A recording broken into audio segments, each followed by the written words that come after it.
with our special broadcast in Marshalltown. This is Newsfeed AM, and this leads your bulletin. The death toll in a fire at a residential building in downtown Johannesburg has now risen to 64. Authorities say the death toll could still rise as recovery operations continue this morning. Nearly 50 other people are being treated at various healthcare facilities around the city. The fire has been put out, we're told, and an investigation into the cause of the blaze is now underway. Let's take you live to the scene this morning and to our reporter Ziniko Mhlaba. Ziniko, we now know that 64 people have died, and that is a number that has steadily risen over the past 3 hours that we've been on air together. Tell us what you can see from the scene there. Well, Michelle, emergency services are trying to engage with affected families, especially the gentleman we showed you earlier on, Michelle, who had a leg injury. So emergency services have swiftly came through our direction to ensure that they assist this particular gentleman. These are his family members who are actually engaging with the crew member from emergency services. They're trying to identify and communicate in terms of where to from this particular victim in terms of the health facility he'll be treated at, so that they are able to go and spend time with him, but also try to see if maybe there are any items they can bring along so that the victim here is able to get at least some decent clothing should there be any need. So this has been a very, very busy morning. You've heard we had emergency services, Michelle, but there are those who've been assisting in terms of keeping surrounding communities safe, in terms of directing them to stand at safety places as well. So these are some of the members who've been assisting with that work, members of the Community Policing Forum. So let's just get a sense of how they've seen this thing. You understand that they were here very early in the morning to assist law enforcement in terms of directing traffic, but also assisting family members who've been affected as well. So let's bring them in so that we get a sense of what did they experience, what did they see, and how are they feeling, and how has this tragedy affected them as well. Ngiyabonga quoting isikhathi sakho. Ngicela usitshele ukuthi nifike nini la nokuthi nje njengoba kwenzeke lokho kwenzekile isimo senjani njengamanje from kini labantu abasiza abantu la. Lana sifike ngo-6 ekseni siza la amaphoyisa athena asize la sivalele abantu laba bangakhona ukungena. Then abantu bebabaningi, abantu balimele abaningi, abanye bashonile. So manje bezama ukuthi bengangeni bonke, bengabusangena kuleli flat leli elishile. Nathi CCPF silahlekelwe omunye wethu obekade ehlala khona kuleli flat. Abanye besengakatholakala ukuze kube manje. Yebo. So njengamanje njengokusho ukuthi yebo nizokusiza la nizokudirect abantu ukuthi bangangeni la, kodwa nani ningabantu lokho kuyanithinta, lokho kuya-affect. Ngaba mhlambi ninjani, nizizwa njani njengamanje uyasho ukuthi uza kwenu uhambile naye, abanye anibazi ukuthi bakuphi mhlawumbe ukuthi basaphila noma baphila. Cela usitshele kabanzi ngalokho. Sizizwa kabuhlungu nathi because abantu uma bekhala kanjena belahlekelwe izihlobo zabo, at the same time uphinde ungakhona nokuthi ubone kulabo abakhishwayo ukuthi ngabe ukhona yini oyisihlobo sakho, wena uyamvimba, uyabona into enjalo. Kuba buhlungu kithi nakithi lokho. Okay, siyabonga sisibami ngesikhathi senu. Siyabonga kakhulu.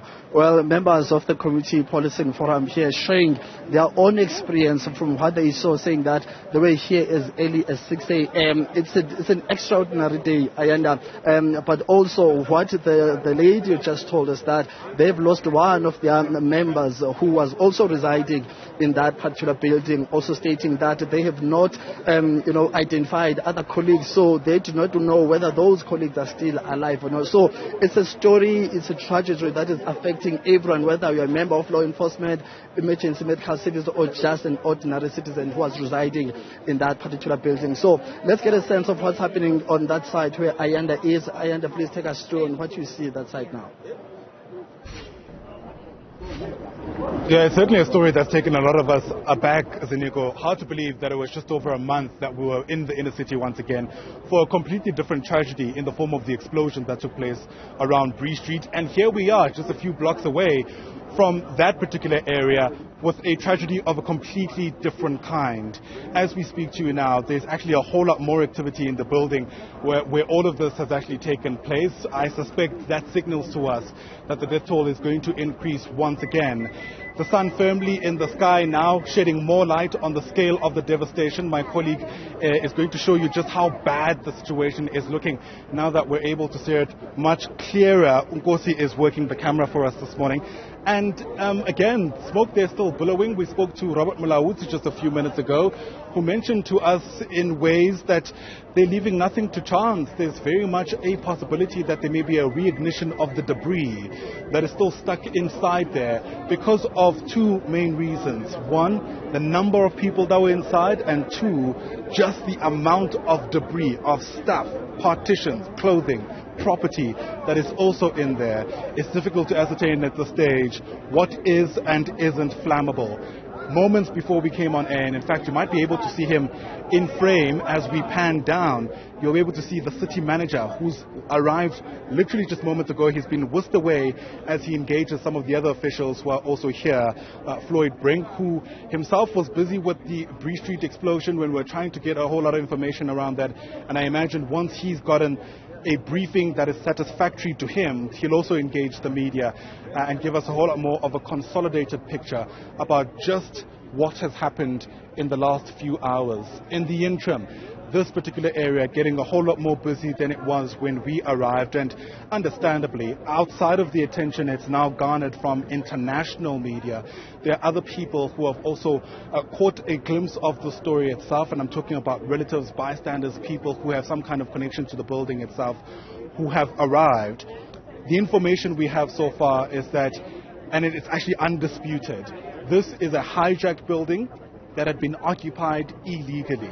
Among the survivors we've been able to speak to, they telling us that they were told that this is a building they can occupy, so much so that they were actually paying rent for the amount of time they've been here, in some instances as much as 1,500 rand per room.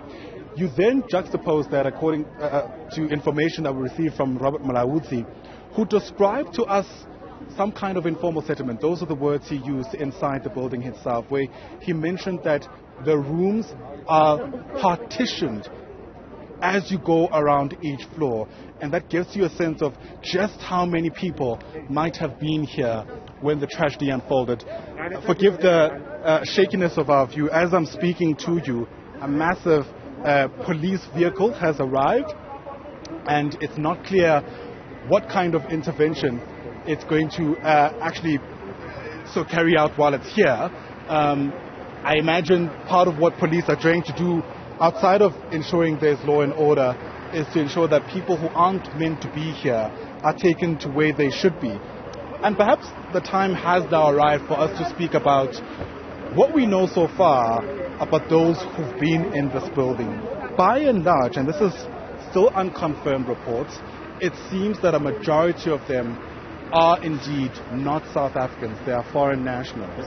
And that sometimes complicates what you do when something like this happens. It's not as easy as just displacing them, but there are some kind of legal, constitutional considerations about where you take them, especially if they are in fact complying with authorities.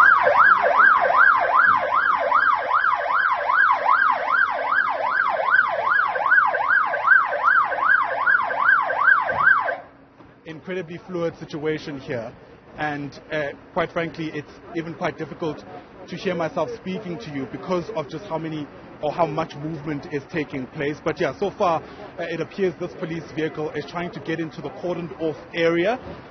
Their objective right now remains to be seen. We're not quite sure what it is that they're here to do, but I must tell you, there's been a tectonic shift, if you like. A lot of the focus now on their next steps, quite frankly, in a context where, as far as we could see, many of those who were close enough to the building, in fact, have now been successfully removed from that area. And so, yeah, once again, it raises a whole lot more questions than answers about what this police vehicle is here to do. So we're going to keep watching it for you.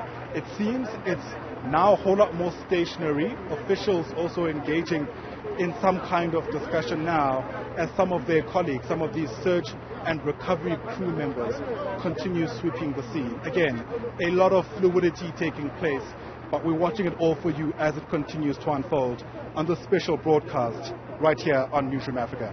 Do stay with us.